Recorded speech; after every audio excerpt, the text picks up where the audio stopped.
اعوذ باللہ من الشیطان الرجیم، بسم اللہ الرحمن الرحیم۔ اللہم صلی علی سیدنا و مولانا محمد وعلی آل سیدنا و مولانا محمد وبارک وسلم۔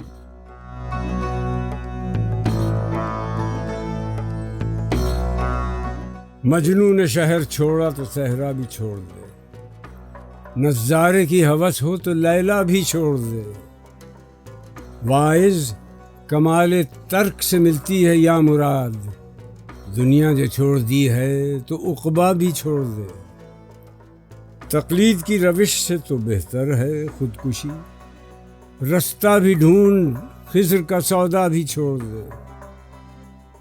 مانند خامہ تیری زباں پر ہے حرف غیر، بیگانہ شے پہ نازش بیجا بھی چھوڑ دے۔ لطف کلام کیا جو نہ ہو دل میں درد عشق، بسمل نہیں ہے تو تڑپنا بھی چھوڑ دے۔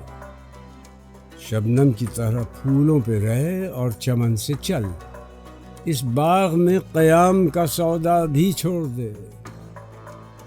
ہے عاشقی میں رسم الگ سب سے بیٹھنا، بت خانہ بھی حرم بھی کلیسا بھی چھوڑ دے۔ سوداگری نہیں یہ عبادت خدا کی ہے بے خبر جزا کی تمنا بھی چھوڑ دے۔ اچھا ہے دل کے ساتھ رہے پاس بانے اپنے، لیکن کبھی کبھی اسے تنہا بھی چھوڑ دے۔ جینا وہ کیا جو ہو نفس غیر پر مدار، شہرت کی زندگی کا بھروسہ بھی چھوڑ دے۔ شوخی سی ہے سوال مقرر میں اے کلیم، شرط رضا یہ ہے کہ تقاضا بھی چھوڑ دے۔ واعظ ثبوت لائے جو میں کے جواز میں، اقبال کو یہ ضد ہے کہ پینا بھی چھوڑ دے۔ اس غزل کے مطلع میں اقبال کہتے ہیں کہ اگر مجنون نے اپنی محبوبہ لیلا کے عشق میں شہر کو چھوڑ کر صحرا میں ڈیرا جما لیا تھا تو یہ کوئی بڑا کارنامہ نہیں ہے۔ لطف تو جب آتا کہ وہ شہر کی طرح صحرا کو بھی ترک کر دیتا۔ پھر اگر اس سے رب ذوالجلال کا جلوہ دیکھنے کی خواہش تھی تو پھر لیلا کے تصور سے بھی دستبردار ہونا ضروری تھا۔ مراد یہ ہے کہ دنیاوی عشق کوئی ایسی عام بات نہیں ہے، عشق کی آرزو ہے تو اس خالق کی کائنات سے کرو جس نے تمہیں پیدا کیا ہے۔ 2، اس شعر میں وہ واعظ کو خطاب کرتے ہوئے یہ نکتہ بیان کرتے ہیں کہ اگر ترک الہی کی تیرا کمال ہے اور اسی حوالے سے تو دنیا کو چھوڑنے پر مصر ہے تو پھر عقبہ کے تصور کو بھی چھوڑ دے کہ خالق کائنات تک رسائی تو اسی صورت میں ممکن ہے کہ انسان اپنی تمام خواہشات اور تمناؤں کو ترک کر کے اس سے لو لگا لے۔ 3، معنی، تقلید، پیروی کرنا۔ مطلب اس شعر میں کہا گیا ہے کہ کسی دوسرے کی تقلید اور پیروی سے تو بہتر یہی ہے کہ انسان خودکشی کر لے۔ ضرورت اس امر کی ہے کہ منزل تک پہنچنے کے لیے اپنا راستہ بھی تلاش کیے جائے اور وہاں تک رہنمائی کے لیے حضرت خضر علیہ السلام کی امداد کا تصور بھی ترک کر دیا جائے۔ کسی صورت میں انسان اپنی ذاتی جد و جہد کے ذریعے منزل تک رسائی حاصل کر سکتا ہے۔ 4، معنی، خامہ، قلم۔ مطلب زیر تشریح شعر میں اقبال قلم کی مثال دیتے ہوئے کہتے ہیں کہ قلم سے علم و حکمت کی کیسی کیسی باتیں رقم ہوتی ہیں، لیکن یہ کمال دیکھا جائے تو قلم کا نہیں بلکہ اس لکھنے والے کا ہے جو اس قلم کے ذریعے دانش و حکمت کے جواہر بکھیرتا ہے۔ قلم تو محض اظہار کا ایک ذریعہ ہے، لہٰذا اگر انسان زندگی میں کمال حاصل کرنا چاہتا ہے تو اس پر لازم ہے کہ اس کے لیے خود جد و جہد بھی کرے۔ دوسروں کے عمل کی تقلید، پھر اس پر فخر و مباحثات تو بے معنی بات ہے۔ یہ رویہ کبھی بھی اپنانا نہیں چاہیے، اسی عمل میں انسان سرخروئی حاصل کرتا ہے۔ 5، اگر دل میں عشق کا درد موجود نہیں تو شعر و سخن میں بھی سوز اور حقیقت کے رنگ نہیں بھرے جا سکتے۔ اس کی مثال یوں ہو سکتی ہے کہ وہی شخص تکلیف اور درد کے باعث تڑپتا ہے جو فی الواقع زخموں سے نڈھال ہو۔ دراصل اس شعر میں اقبال کہنا چاہتے ہیں کہ تخلیقی عمل کو لکھنے والے کے خیالات و جذبات کا ترجمان ہونا چاہیے، اسی کے سبب تحریروں میں حقیقت کا رنگ بھرا جا سکتا ہے۔ 6، زیر تشریح شعر ترک دنیا کے حوالے سے کہا گیا ہے۔ اس میں اقبال کہتے ہیں کہ دنیا میں قیام انسان کے لیے ایک عارضی حیثیت کا حامل ہے۔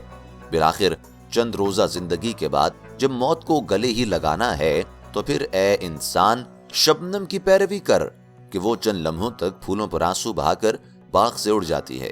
تو بھی یہی طرز عمل اختیار کر لے اور اس چند روزہ زندگی کا جنون چھوڑ دے۔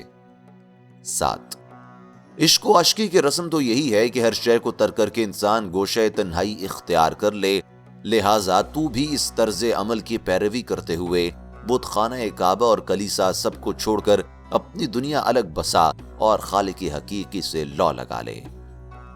8 رب ذوالجلال کی عبادت و صمیم قلب کسے کی جانی چاہیے۔